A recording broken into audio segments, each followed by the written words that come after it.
Hey guys, welcome back to the next video. So as I mentioned, we're gonna continue with the upper leg before jumping into the sculpting process. And in this case, we're just gonna do a quick overview of the bones. They're the same bones. We still have the pelvis, the ischium, ilium, pubis, sacrum, coccyx, femur, and patella. However, the patella in this case doesn't play a role because it's on the front. The femur will play a role. Coccyx and sacrum play a little bit more of a role now because we're in the back side of the bones here.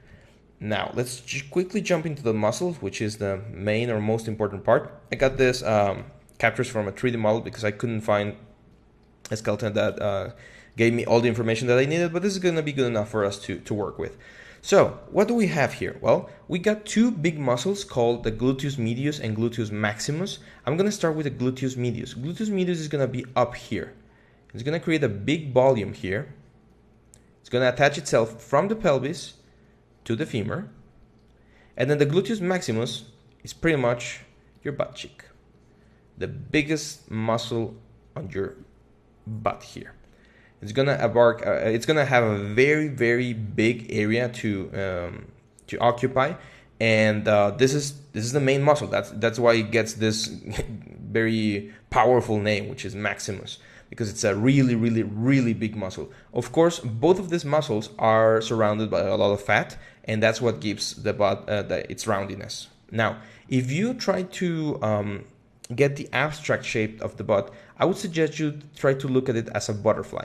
You're gonna see both gluteus medius, like so, and on top, the gluteus maximus, like so. Okay? So you can imagine the butterfly right there, okay? Now, why is this important? Because a lot of times people make the mistake of making the butt really round. And the muscles are not completely round. They're not spheres. They have their peculiarities. So one of the things that you're going to see is that on the side of the character, most of the times you're going to have a little bit of a divot here where the great trochanter of the femur projects itself towards the skin. Remember we talked about that analogy where we had the bone and then muscles coming from the bone, and what happens if those muscles grow, that you get like a crevice here? Well, the same thing is going to happen here. You have a big bone here and it's surrounded by muscles. So when all of these muscles grow, what happens is that you get like a little divot there. It's more obvious in male characters and in male athletes, but females do get that as well. You'll see that in the reference. If you do not want that, it's okay. Some characters and some female bodies have a little extra fat in those areas, and you do get a rounder looking butt. However, that's not always the case for athletic characters, so just keep that in mind. Other than that, we have this biceps femoris. Remember, I told you there was going to be a surprise later on about the biceps. We also have a biceps on the leg, and it's going to be right here. And the biceps femoris is going to grab half of the leg on the back. It's going to create its volume, pretty similar to what we have on the arm. It's a long and not super broad muscle.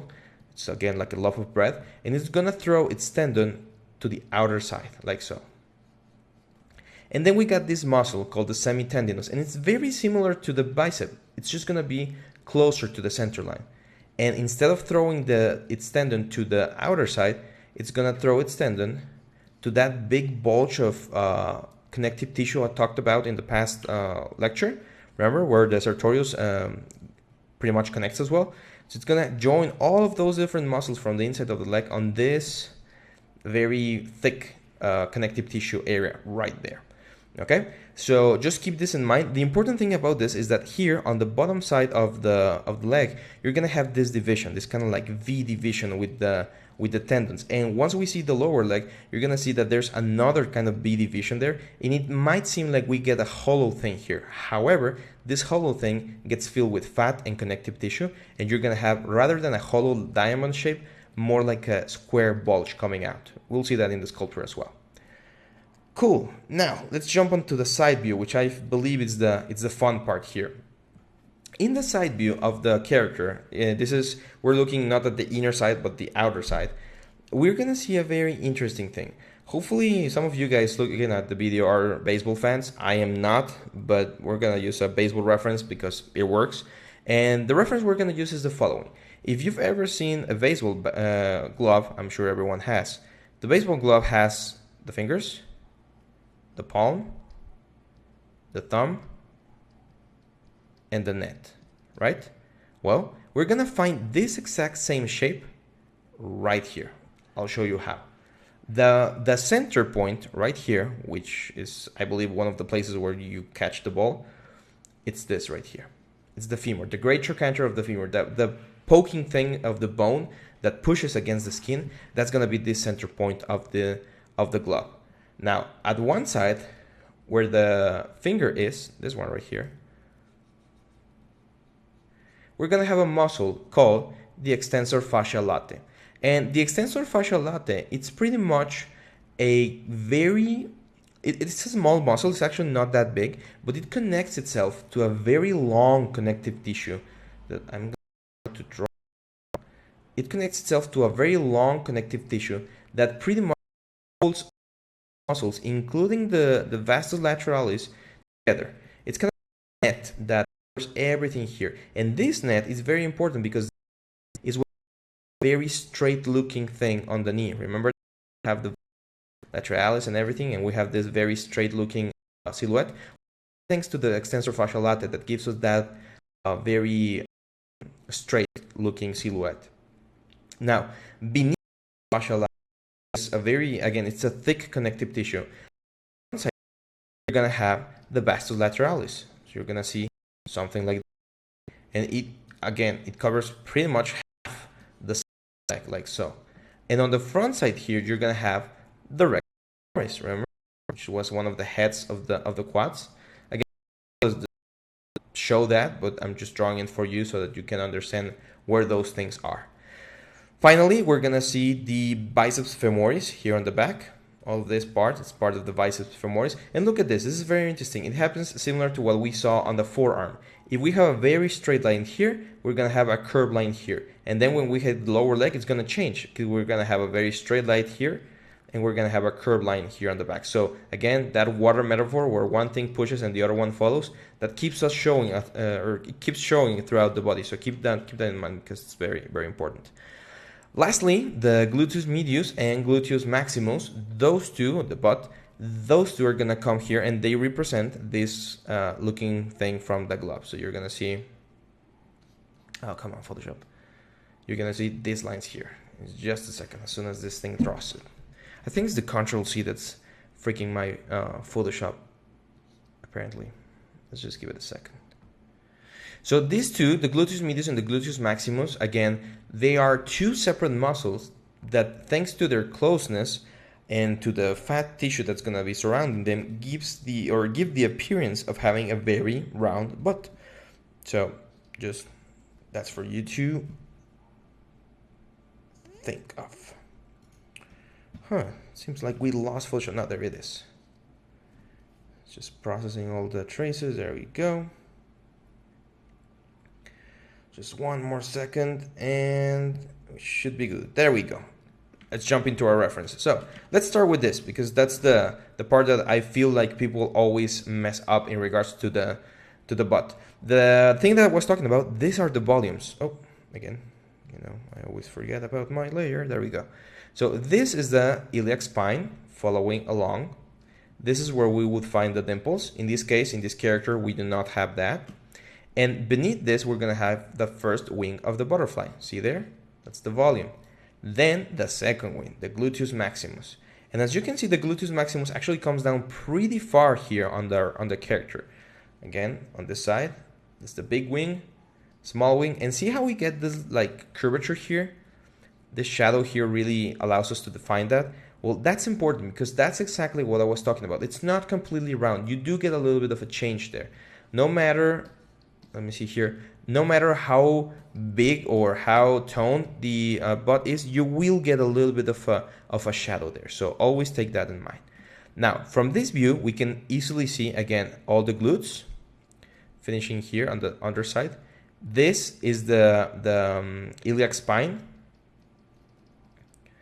vastus lateralis, all of that. Again, huge muscle. This is the point where it connects, the glove that we're talking about.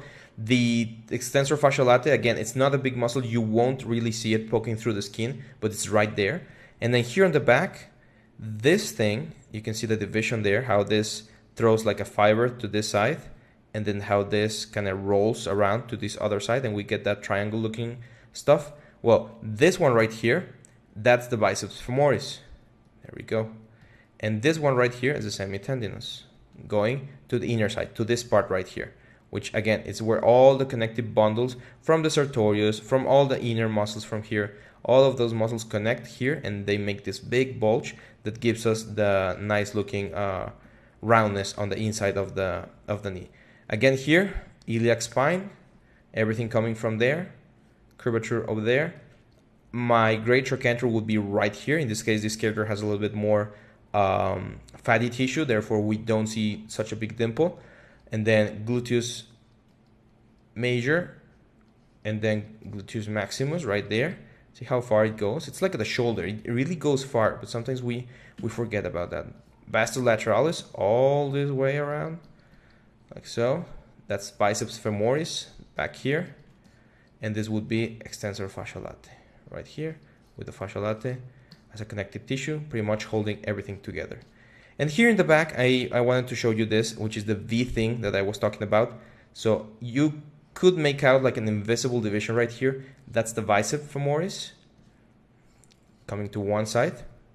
And this is the semitendinous coming to the inner side, to this bulge again, where everything connects from the inner side of the leg, including the sartorius muscle that comes from the front. And this right here is what I wanted to show you. Even though it might look like we have a like a cave there, like a depression there in the shape of a diamond, we actually have that filled with tissue. So we're gonna see a diamond shape protrusion. It's coming out. See, you can see it right here as well.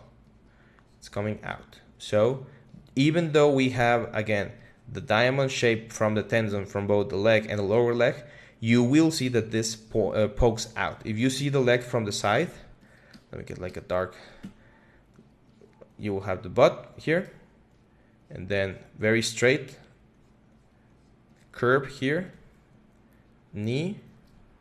We will eventually have the lower leg here, doing something like this, and where you hit the knee, you will have like a bulge there on the back side of the knee.